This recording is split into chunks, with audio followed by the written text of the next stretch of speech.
Hello, everyone. This is the Weird World podcast. My name's Carrie. I'm Dean. And we're going to do part 2 of something, right, Dean? Part 2, the Brooke Hart kidnapping, disappearance. That's it. I will recap here briefly, as I want to do. I think you should. On first and second part, two-parters. They do it on Netflix. You might as well do it on Weird World. Yeah, previously on, we discovered that there is this little, probably the most popular guy in San Jose. His name is Brooke Hart. He was just kind of a fan favorite in San Jose in the 1930s, the scion of a very wealthy and beloved family that owned Hart's department store in downtown. He was the odd, nice, kind, privileged, rich kid, right? Yes. Carrie hates rich people. No, I don't. Yeah, you do. No, so he disappeared on November 9th, 1933. This is the Great Depression. There's a lot of desperation in the world. Two very desperate people were named Jack Holmes and Thomas Harold Thurmond. They were so desperate that they kidnapped young Brooke Hart, hoping to get a sizable ransom from his, again, very wealthy family. In today's money, they'd be multi-millionaires. They were also dumb, though, because as you recall, they called the house and the kidnappers. The kidnappers were, yes, I'm sorry. The kidnappers called the house many times from various different places, Sacramento, San Francisco. So this whole time they were based in San Jose. They did little side trips to San Francisco or Sacramento to make phone calls, presumably to fool the police of where they were located. But they're really in San Jose.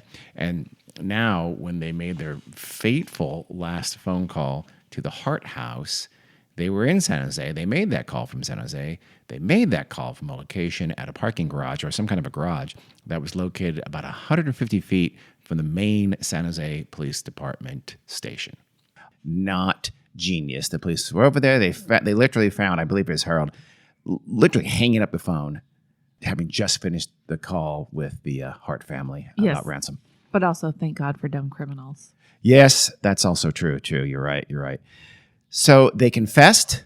Whether or not it was completely voluntary, we'll never know. But they did. Both of the men confessed to having kidnapped Brooke Hart, and they told a pretty sordid and horrific story that we ended with last time about how they took Brooke. They clearly never had any intention of really giving him up for the ransom. They took him to the San Mateo Bridge. They beat him up a little bit. They tied a couple of cement blocks with wire to his legs, and they tossed him over the bridge. He fought valiantly to the point where they had to shoot down at him in the darkness until they stopped hearing any struggle down below them in the water. They then essentially left him for dead.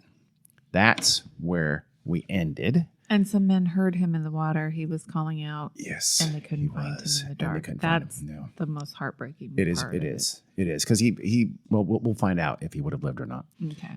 So let's pick up again. Having heard what happened to Brooke from the two criminals, and it had been over a week, right? And the criminals said, "Now we left him for dead. We threw him over a bridge." It was, and that was day one. They did that on day one. Yeah, immediately. Okay. Hour 1 or 2. Okay, they did it almost immediately. Yes, the Hart family had to have known that their son was dead. Everyone in the city, though, wanted to know what became of him, including, of course, the family. They wanted to retrieve the body. And there was still kind of a mystery. Like, okay, well, if he's dead, where exactly is he? Again, a multi-force battalion of law enforcement went into action. We saw earlier in the investigation when he was missing and still presumed being kidnapped before they had found the culprits. It was a massive manhunt from all kinds of different law enforcement agencies. Again, it helps to be a rich person if something bad happens to you. In this case, sheriff's departments from the 3 counties, including Santa Clara County where San Jose is, all deployed forces to help find the body of what they presume would be the body of Brooke Hart. They went and they investigated on the bridge the next day after they found out. They did find some signs that seem to confirm the story from Holmes and Thurmond. There were some apparent bloodstains on the bridge. Remember, they hit him in the head with a brick or like a cement block, I think. Yeah. They beat him up a little bit. There were also some blonde hairs on a brick they found on the bridge. Was he blonde? He was blonde. Okay. On November 20th, they found the pillowcase that fit with how the kidnappers said they had blinded Brooke. As you recall, they essentially said that they put a pillowcase over his head and they drove him out to the bridge. Right. They also found Brooke's hat, too. I think the pillowcase and the hat were in that immediate area of where the San Mateo Bridge. I don't know if it was in the water or what. I'm not completely clear. But so far, everything's jibing with the story of the kidnappers, yet still no body. Police dragged the ocean near the bridge. They dredged in the muck at the base of the bridge. As you recall, this is it's a bridge where a lot of the first part of it is on almost causeway-like, and that there's a lot of muddy, mucky ground before you actually get to open water. Mm-hmm. And so they considered, hey, maybe we could drop a weighted dummy to kind of mimic Brooke's body. We'll dump it where the kidnappers roughly said they dumped him, and we'll see where that goes. And then maybe that's where the body would be. Okay. I don't think they did that, but at least that was some of the things they were trying to concoct new ways of how could they find this body. Yeah. Some workers who were building a portion of the Bay Bridge, which is now one of your favorite bridges because it goes across the entire San Francisco Bay, and you love being on it, especially if But now it's an even newer bridge, right? It's very new. Yeah, this is the one that was before it was destroyed by an earthquake in 1989. But they're building the Bay Bridge, and they spotted a body floating in the water where they're building. This is on the 22nd of November. So they sent out searchers and boats. They scoured the area. Again, nothing. They brought in a blimp to search from the air, in addition to fixed-wing airplanes, and U.S. Marines were even brought out to help. So there was a big Marine base nearby, and still no sign of Brooke.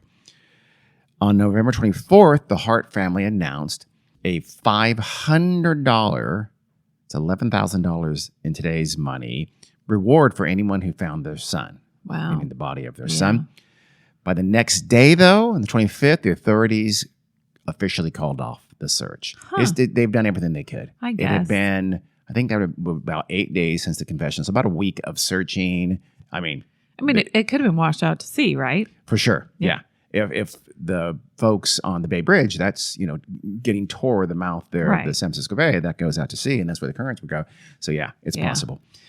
Naturally, though, only about 2 days later, on November 27th, 2 duck hunters in a marshy area just about a half mile south of the San Mateo Bridge, so right in the immediate area, they spotted something along the shore. They went a little closer. They saw it was a body.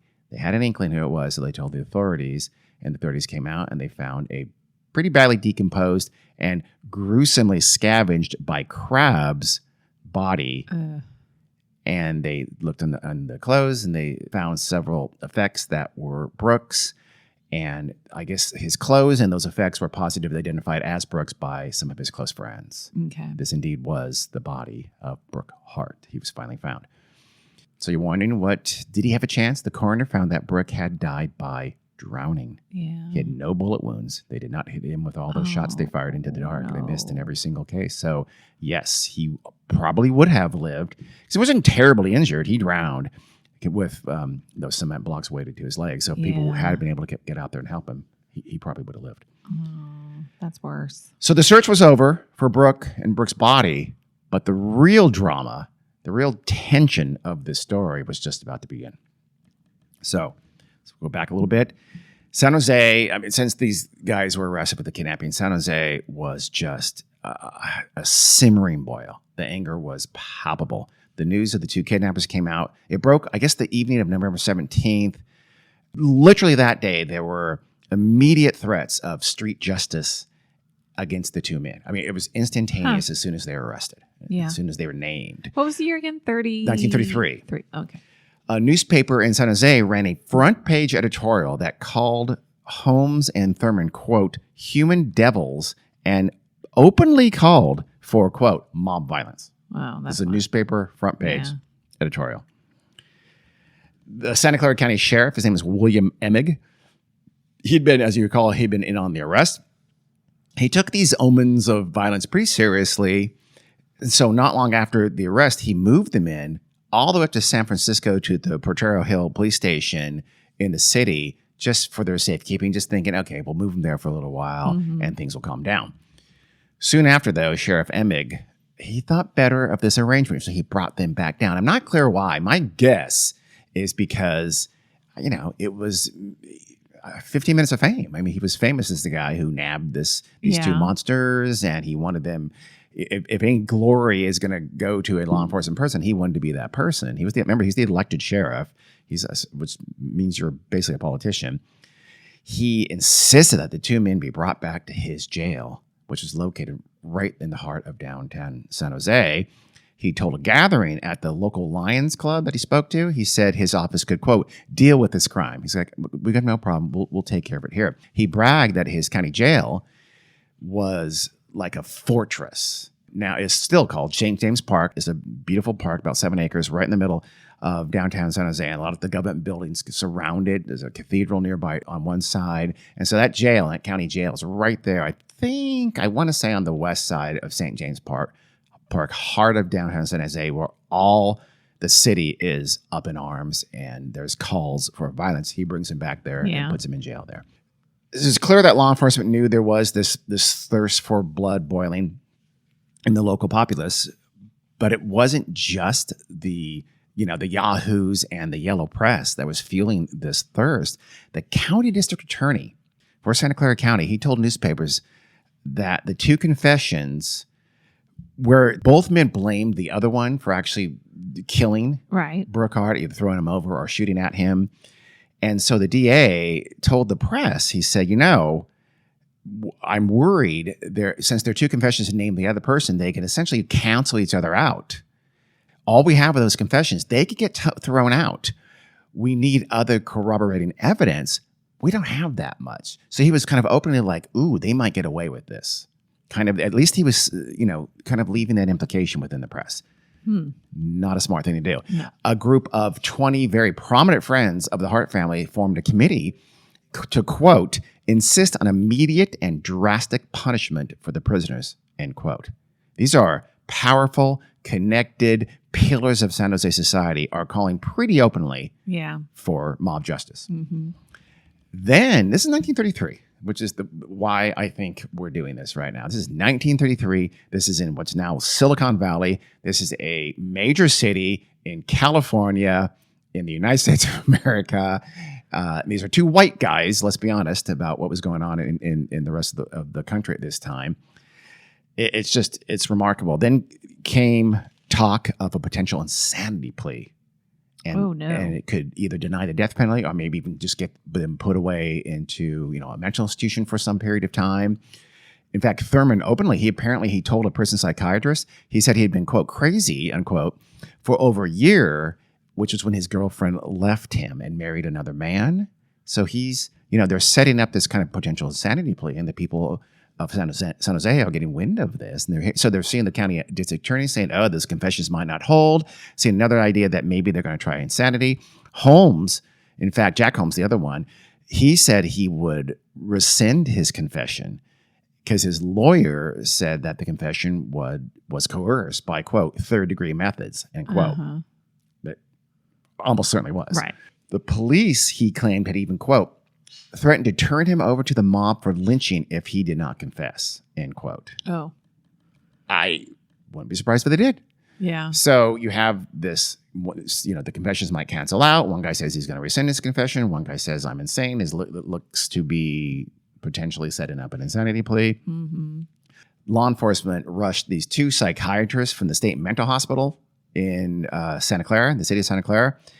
They rushed them to interview the two men, the two kidnappers, and sort of counter these threats of insanity plea. And they talked to Holmes and Thurman pretty briefly and then came out and said, hey, they're perfectly sane. While they were in there talking to him, outside in the courtyard of the county jail, a mob was banging on the walls, surrounding the place. So, there's no surprise that they declared to be sane. They were sane. They were sane. There's no question whatsoever. And I mean, I guess even if the confessions were coerced and they got thrown out, they had evidence Well, the evidence, their confession puts them on the bridge. Their confession is everything. It also has the brick they found. It also has confession does everything. Remember, there wasn't good eyewitness. We had some eyewitnesses, one of whom was for sure lying. That woman and her daughter were for sure lying in the first part. You had another possible person who saw someone who looked like Brooke with someone else. It was a farmer or a rancher or something like that from Milpitas. That's where they took him to. You didn't have great evidence other than their confession. You really didn't. That's true. And everything that connects them to it, it comes from their confession. Yeah, absolutely. So it was a little dicey if their confessions were thrown out. And I want to be completely clear. They for sure did this. There's no question whatsoever. They are the two perpetrators for sure. Law enforcement, this is why you follow the rules. Yeah, you do. Because you can get bad people. You have good things happen to bad people or bad things happen to good people if you don't do what's right. The assurances from the psychiatrist, the two-person psychiatrist, didn't assure anyone at all. So there was cries of lynch them rang out from the crowds that were gathering around the jail pretty much every day at this point. So fearful of vigilante justice was law enforcement that the DA delayed seeking an indictment from a grand jury. He worried that the act of indicting them might incite the mob somehow. I'm not sure why. So he's just kind of holding them without an indictment. It's like they've confessed. We know what they did. They did do it. But we're just sort of, for their own safety, the San Jose authorities simply said that we're going to declare that the two men are in custody, quote, indefinitely. Yeah. End quote. Hoping things, again, would cool down soon enough and they could indict and process them as they normally would. But which is for sure unconstitutional. Exactly. They can't do that. They really should just follow the rules. Yeah. But there was no one pressuring them. There's no alternative. The California governor, his name was Sonny Jim Rolfe. He's a Republican. He saw this as a sizzling hot issue that he wanted to get on top of and attach himself to for sure. He saw that right away. Mm-hmm. The kidnapping, murder, and arrest were national news. They were major story in terms of the whole country, but the top issue and story at this time for California. So the governor is all over it. He refused to intervene, even as many people in San Jose asked him to call out the National Guard. Again, so these increasingly unruly mobs are hanging out around the jail where these two men are being kept. And there's cries for vigilante justice and to lynch him. And Governor Rolfe says, no. On November 23rd, he said, quote, the sheriff can appoint as many deputies as he wants. He has the power. I'm not going to call the guard to protect the kidnappers who willfully killed a fine boy like that. Let the law take its course. So he would not call the guard to protect those prisoners. Yeah. Yeah, what? Okay. This is what choice did he? He was trying to get on the side of the mob for sure. Yeah. And, he wasn't someone who did the right thing. Yeah. He was a pretty crooked. Every governor of California this time was a crook throughout this entire period. The teens, the 20s, the 30s, they were it was unbelievably corrupt. Oh God, yeah. Every one of them was a scumbag. Pretty much every one of them. Understanding that they had to charge them eventually with a crime, they finally did on I think it's the 22nd, they indicted them for extortion, apparently feeling that crime was on firmer ground than the murder. I guess they had evidence of seeing them making the call, so they can say, "Okay, you were committing extortion on the Hart family for sure. We've got you. That we caught you kind of doing that." They could probably identify their voice. I'm assuming some of these things. So they felt this was a more sure crime. Again, they probably didn't want to process and speed up the process of them either declaring themselves insane for the murder conviction or for the or that they would lawyer up and try to get those confessions thrown out. Speaking of lawyering up, no crime and no criminal is too awful or no crime is too hot for a lawyer to take the case. So Thurman had to settle for a lawyer he found in faraway Chico. I don't know why he had to go to Chico to get a lawyer. Holmes, though, Jack Holmes got one of the most prominent lawyers in the state. Wow. Apparently, the Holmes family was money. They had serious cash. His father promised a $10,000 retainer. That's $220,000. Okay, why was he kidnapping people for money then? I think he was a little bit estranged from his family, but he came from a very well-to-do family. Weirdly enough, I know it. They were both unemployed. I don't know. Yeah. He didn't want to go. I don't know. But now that their son was, looking at the death penalty, they came to his aid, apparently, even though they had to have known he committed this heinous, brutal, horrible act.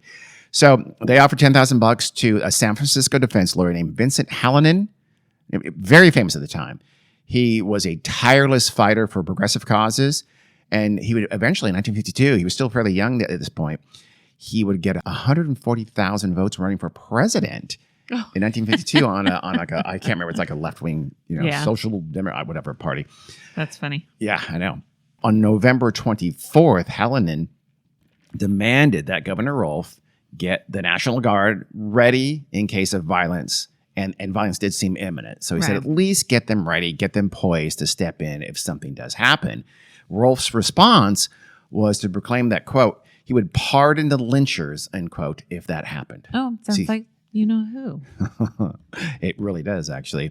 So he's openly saying, if you lynch this guy, I'll pardon you. The governor of the state of California, Sonny Jim Rolfe. Sonny Jim always had a smile on his face. Rumors start to swirl. It's the hot topic at universities, at people's clubs and things like that. Almost anywhere people congregated, all they're talking about was the potential for these guys to be lynched. So potential lynching was, again, I want to stress, the law enforcement absolutely knew this was a real thing and could happen. If you think about the psychology of it, here's how I take it. I think it's like San Jose was considered a very safe city. It was like, oh, no one locked their doors and all that kind of bullshit. But still, it's considered a really friendly, again, it wasn't a huge city like it is now. It was a big city, don't get me wrong. But it was just sort of more insular at the time. Everybody kind of knew each other for the most part, or at least a lot of folks did. And this person had just cold-bloodedly killed one of the brightest young lights in their city, nabbed him right up the streets in daylight, by the way. I think ours maybe it's just dusk when they nabbed him right in the middle of downtown. It's right there just behind Hart's department store. And then they demanded money from the Hart family, even though they knew they had killed him. So it was this perfect storm of story and character and villains that really made it just the desire for vengeance was just primal at this point from so many people in San Jose. So their bloodthirst is boiling. Law enforcement always knew that when they finally did discover Brooke Hart's body, that could be the match that lit things. They knew that. This is pure speculation on my part. But I wonder, they clearly searched very diligently and they brought folks in. But remember, they did call it off. And your reaction to them calling it off on the 25th was, wow, really? Yeah. I wonder if they called off the search, hoping the body would never be found, or at least not found for a very long time, not when things were still so raw as they were. I'm totally guessing on that, but I wouldn't be surprised because they understood that was a possibility. So then the body was found by those two duck hunters on November 26th. Immediately, I think the next morning, or maybe even that night, local radio station KQW declared that there would be a lynching at St. James Park that very night, come one, come all. I believe that's the morning of the 27th. So the morning of the 27th, word gets out early on. So they called the radio station. Somebody told the radio station. Police must have told the radio station, yeah. Or the police. Remember, they found the body the night of 26th. They went out there. They got the decomposed body, and his friends, probably early morning, his friends identified him. So by the morning of the 27th, word was out publicly. The news, the local news was covering it. But you said the news reported there was going to be a public lynching. They basically inviting it, calling for it, essentially. Oh, okay. Not like it's planned. No. That's what I thought you meant. Oh, sorry. Okay. No. So but still, the radio station's like, hey, it's going to happen tonight. Almost like predicting it, I guess, more so than anything else. Okay. But doing so in a way that's effectively saying, let's do this. Yeah. Other radio stations soon followed suit, but really, honestly, the citizens of San Jose didn't really need any more urging. Crowds started to gather by 11 a.m. the morning of the 27th, which was not long after newspapers hit. I think there's extras, so it didn't come out in the first morning edition. Extras came out. Suddenly, everybody knew very quickly. That's how news disseminated at the time. Yeah. And Brooke's body had been found. He was for sure dead. Again, there was just sort of a match, It was just the final straw. They knew he was dead, but finding the body like that was the last straw. Yeah. So Sheriff Emig belatedly realized, okay, maybe my jail here is not such a great fortress. This situation is really bad. he had his deputies erect a kind of barricade at the entrance of the jail right across from St. James Park. What they did was they got a bunch of cars and trucks and they just parked them in front of the jail, hoping that would just at least buffer from the crowd. Not a bad idea. No, it's not. Still, they should not have been there. He should have never brought them back to San Jose, for sure. Nothing. This probably doesn't happen in San Francisco or Sacramento or someplace else he could have taken them to. Emig and his deputies hunkered down, and they waited as the crowd outside grew and simmered. They said, "You're not going to get him." They just hoped it would finally blow over. I mean, again, everybody knew he was dead. Now the body was found, and people are more upset, more angry, but they're hopeful that nothing wouldn't finally break. A fairly modern reporter for the San Jose Mercury News, this is a newspaper in San Jose, it's a very good newspaper. His name is Harry Farrell. So he wrote this recently. He wrote a book and he called it Swift Justice about this event.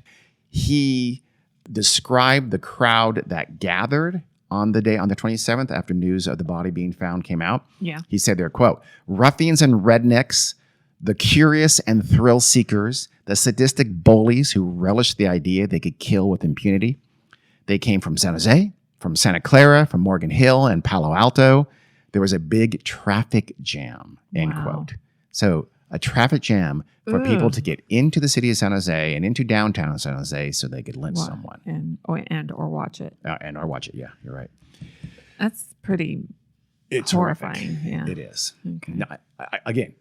Not less than a century ago, less than 90 years ago. It's nuts. The mob was generally, by the way, well-dressed.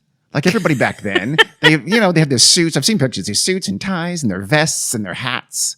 It's just weird how everybody dressed like that. And this mob was a well-dressed mob. Sure. There were plenty of women and children there. Yikes. It wasn't just, so it wasn't just a bunch of redneck yahoos. It was, it was San Jose. Yeah. It was the area.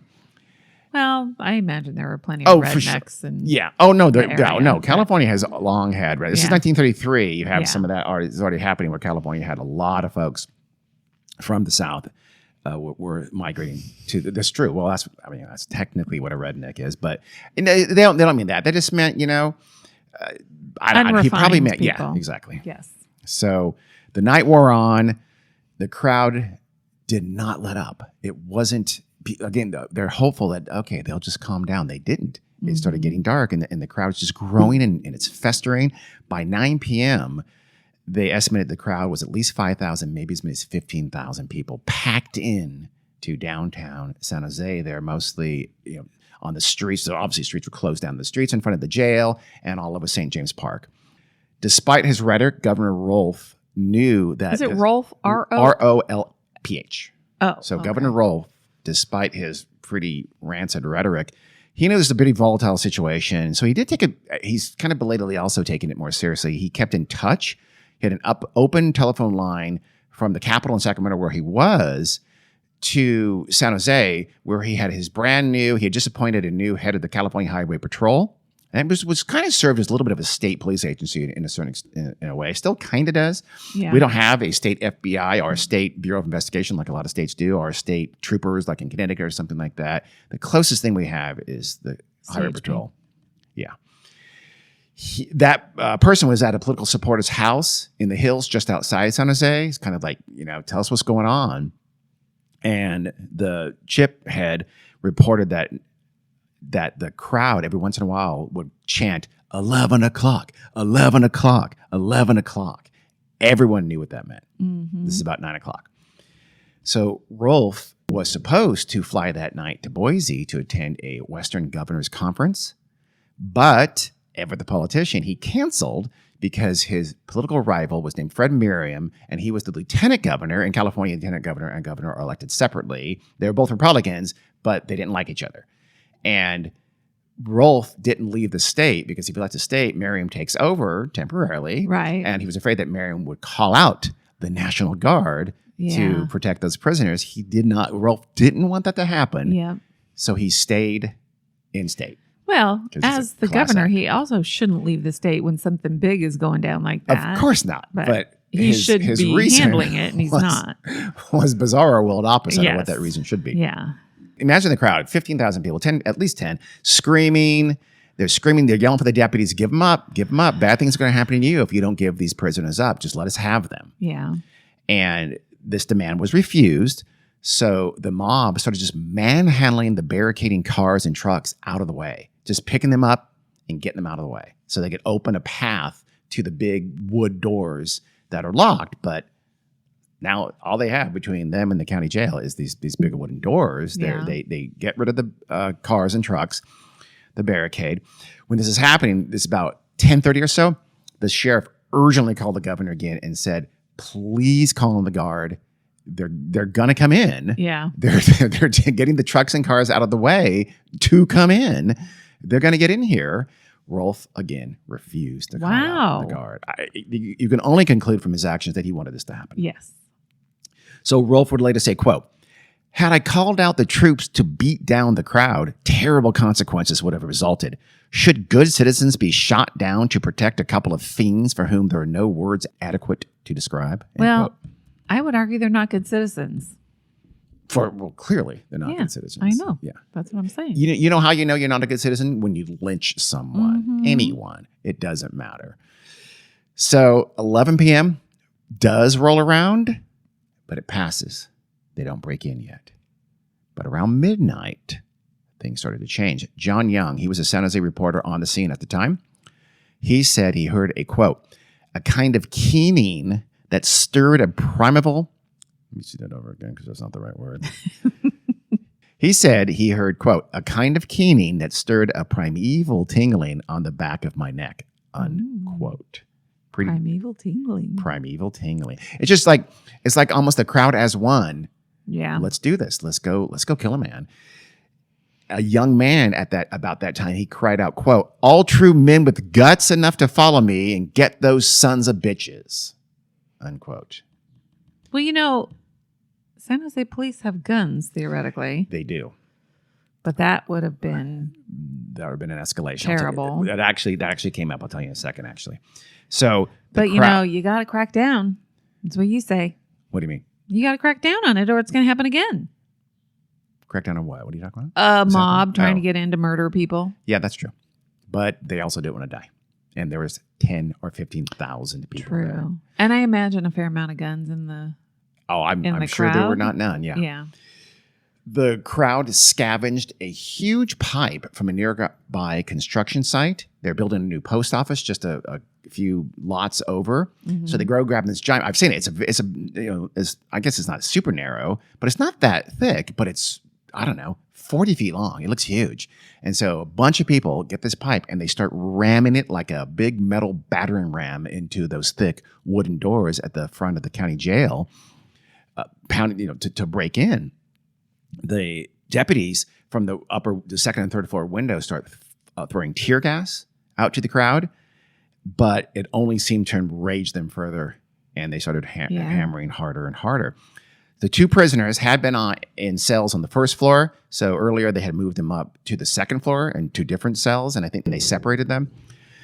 Just as the door is being breached, the sheriff, Emig, said, everybody up, get off the first floor. All of us go to the second floor. He had 9 deputies and 8 county patrol, Chip, highway patrolmen under his command. That's it. Yeah. So 17 people. He told them, look, defend yourselves however you can. Do not use your guns and do not use batons because nothing I read says exactly why, but clearly he thought, then at least they won't kill us. Yeah. If we don't kill them, they probably won't kill us. It won't go great for us, but we probably won't get killed because we're not going to. Once the door, this is as the door is being breached. They had no chance. Literally, again, 17 people against 7, 10, 12, 15,000. Well, 7, 12, 15,000 people aren't going to fit No, they're not going to fit in, but a group of about 50 people then rushed in when the door finally gave way, at least that many.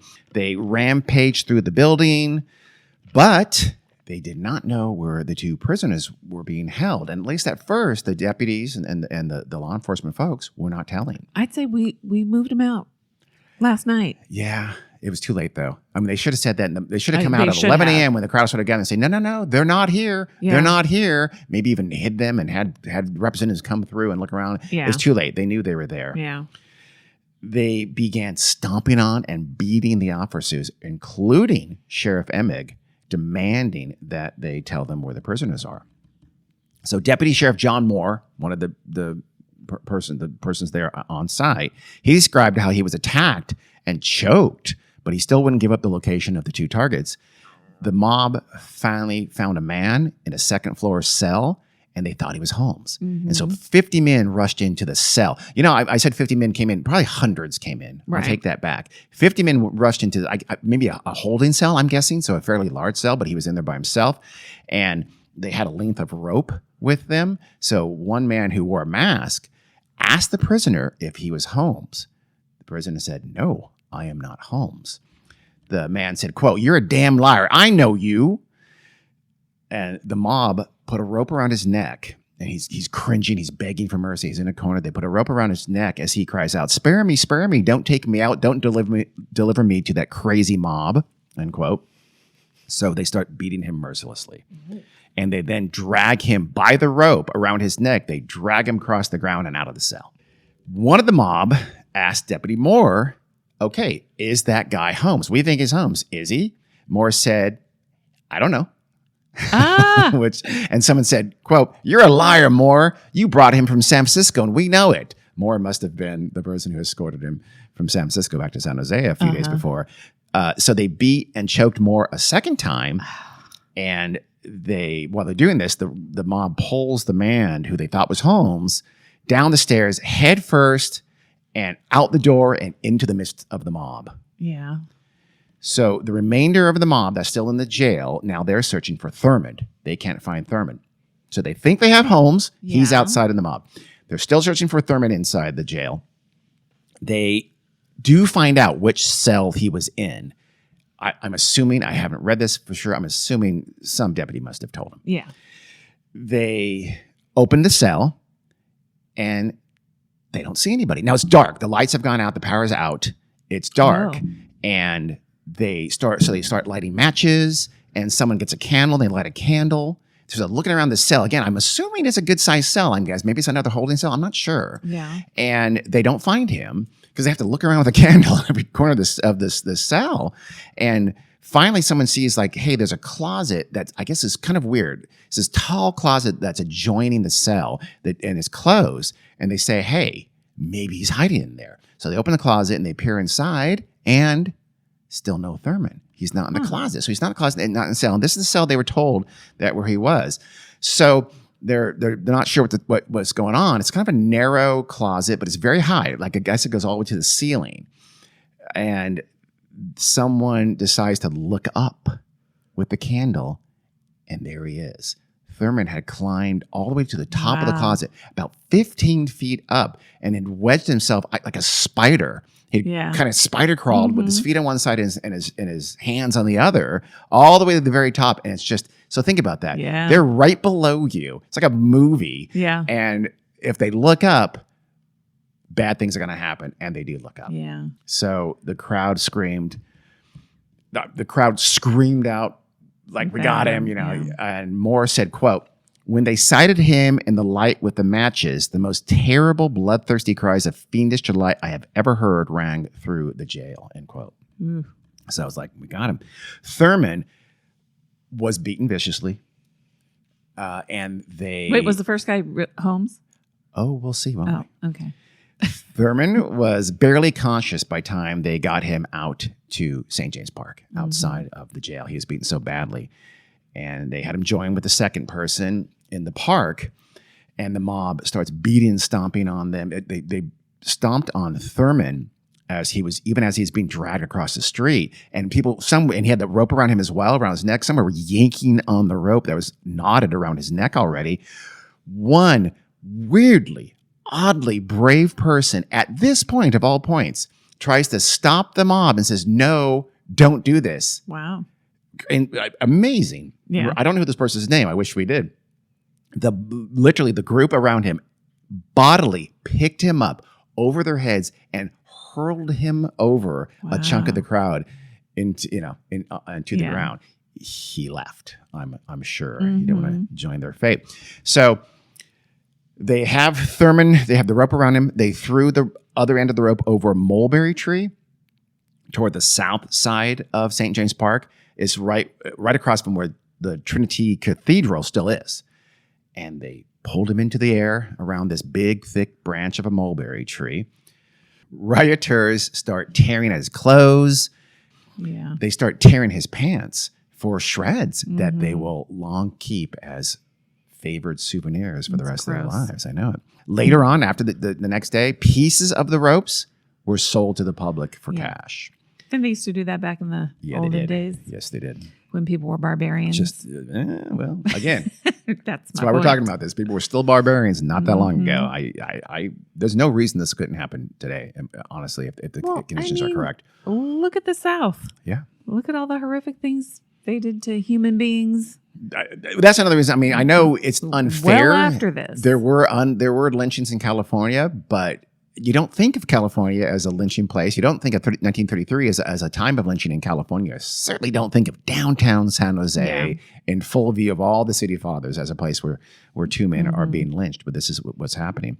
So Thurman is at the end of the rope. He's writhing. The mob then at this time, they brought the man they believed to be Holmes to an elm tree in the dead center of the park. There was a statue of former President William McKinley there. And an elm tree right next to it, they, again, slung the rope over a branch of the elm tree as he continued to claim he was not their man. Quote, "You're making a big mistake. I'm not the man you want." End quote. The prisoner was beaten and bloodied, and finally the crowd just pulled the other side of the rope. They heaved him up.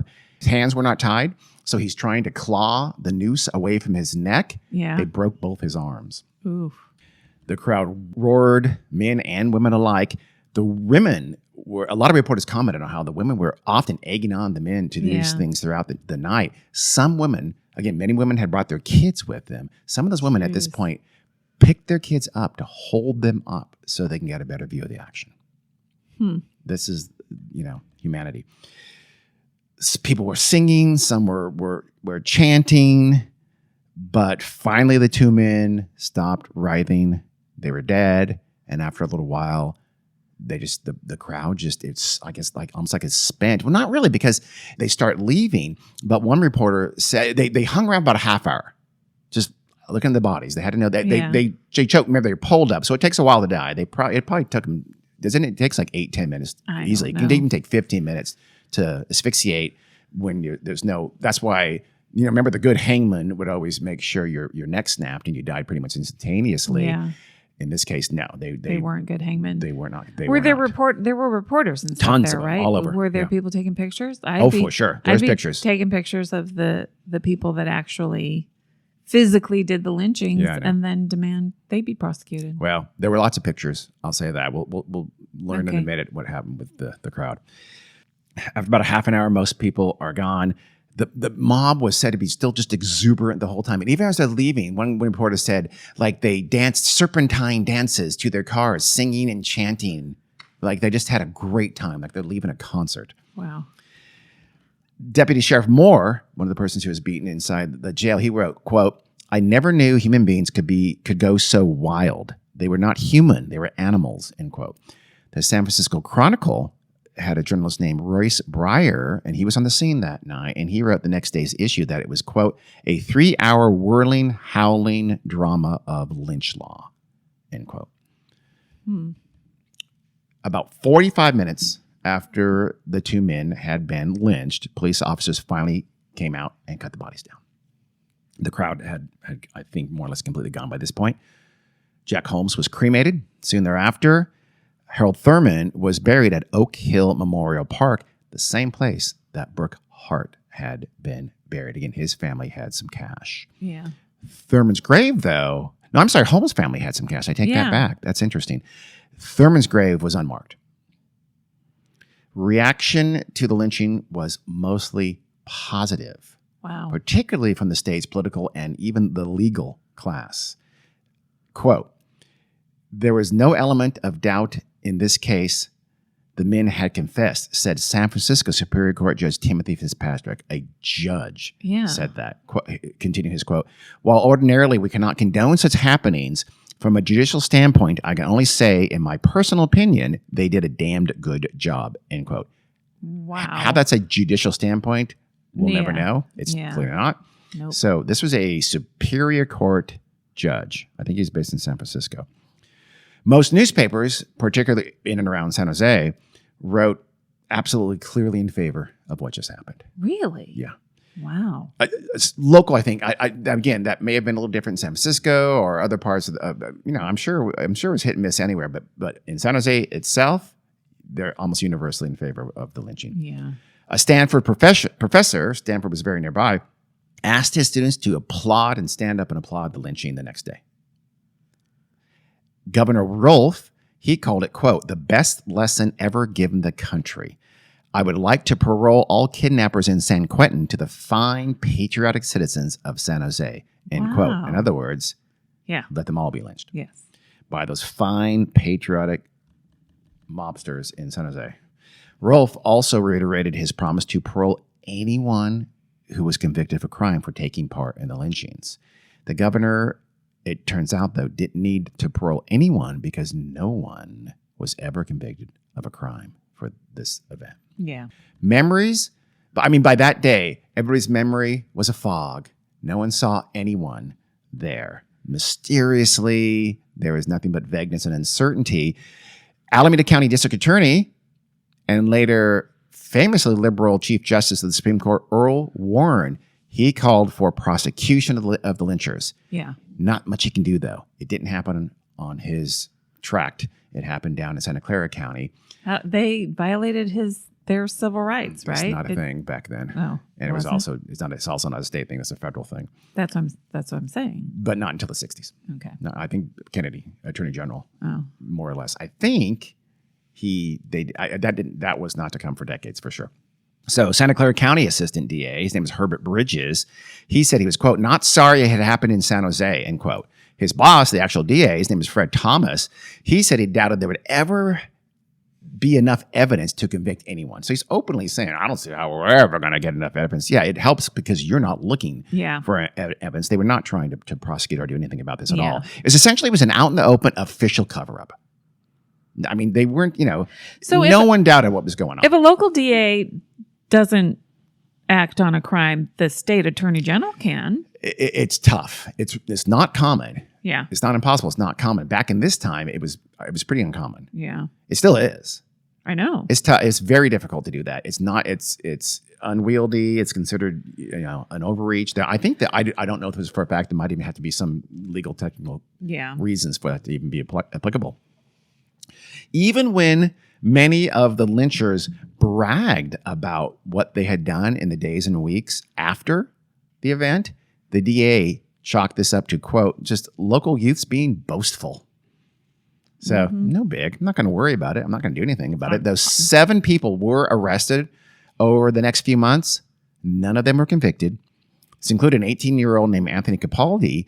He was one of those boastful youths, I guess. He claimed he had brought one of the ropes used in the lynchings from his father's ranch that night. He's like telling people, I was there. I helped out and I brought the rope. He was arrested, and eventually the charges that were dropped, since not one single witness could be called on and found to place him there and place him as part of the lynch mob. And I imagine even if you weren't sympathetic to the lynching, you'd be afraid. Oh my God, yeah. That's what the guy who tried to stop it when they had them there is that's amazing. Yeah. There were other voices, though, besides Earl Warren, who did condemn the act and thought it was and called for there to be real justice. These included President Franklin Roosevelt. He actually took to the radio shortly after, and he called the event, quote, collective murder, end quote. Former President Herbert Hoover, I believe he is now the president of Stanford University. He condemned, quote, lynch law, and he condemned Governor Rolfe specifically. I don't think the two were friends. So Rolfe fired back, and he said, my hands were tied. He said if he had brought out the guard or if soldiers had been called in, quote, hundreds of innocent citizens might have been mowed down, end quote. It's just stupid. Innocent and, But no. Just the presence of the National Guard for sure would have stopped that. And a large presence surrounding the jail, it wouldn't have happened. He knows that. He even shaded Hoover. Hoover had famously called out the Army in 1932 when a bunch of people who thought they had not been paid their full war bonuses from back in World War I were camping out in D.C. He called it the Army to rout them and chase them off. And so Rolfe's like, yeah, you're a dick. Yeah. you called it the Army, but you did it against soldiers. So they didn't like each other. Holmes's parents sued the governor and one of the radio stations that had kind of egged on the crowd. But the suit was dropped when Rolfe, who had long been in poor health, he died the following June. This happened in late November. He died the following June, so the suit went nowhere.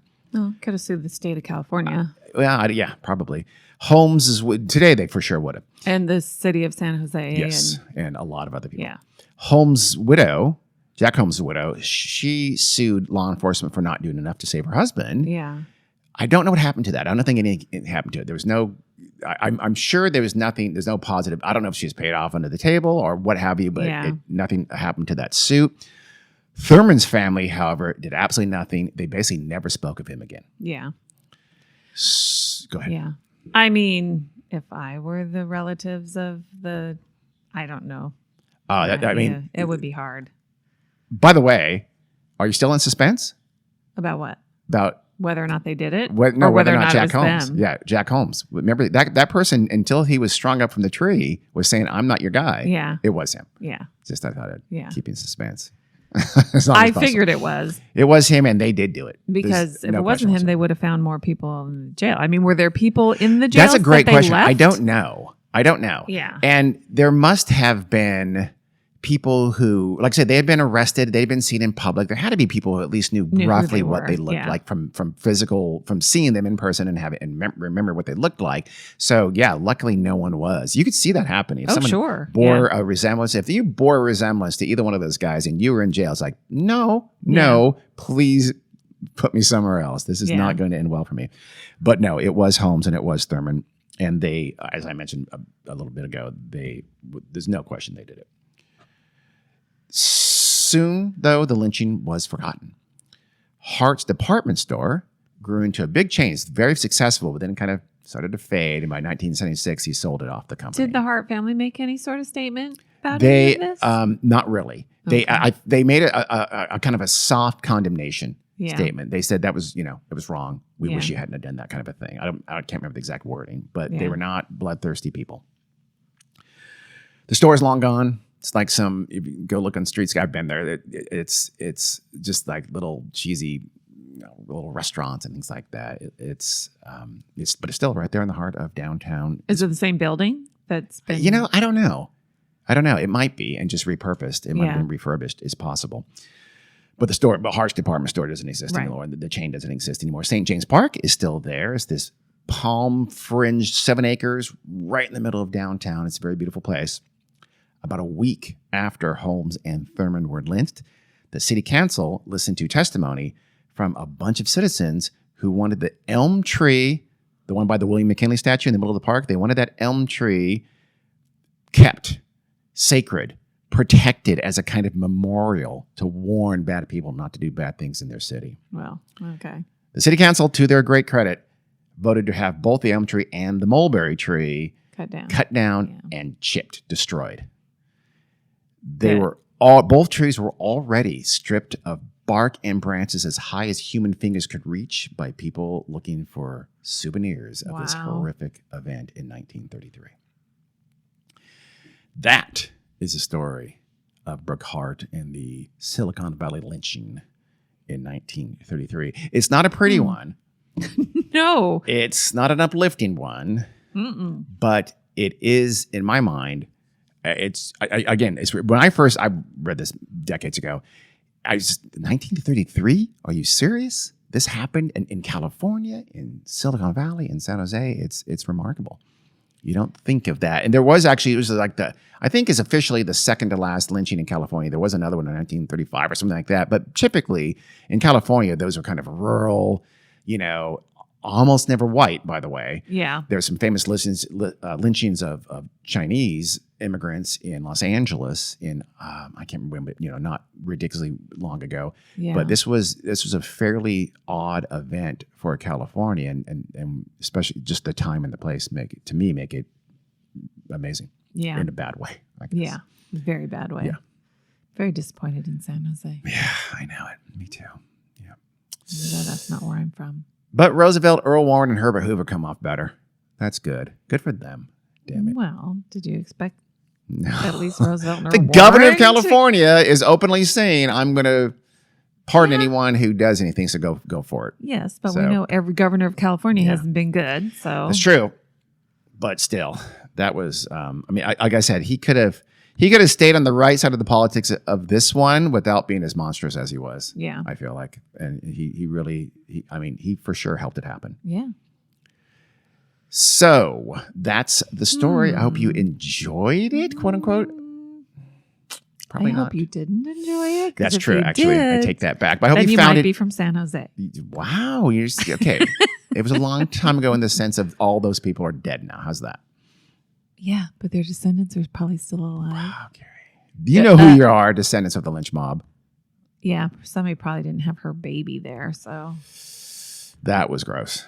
Picking your kids up to make Mhm. sure they can see a person being murdered. That's classy. Stay classy, San Jose.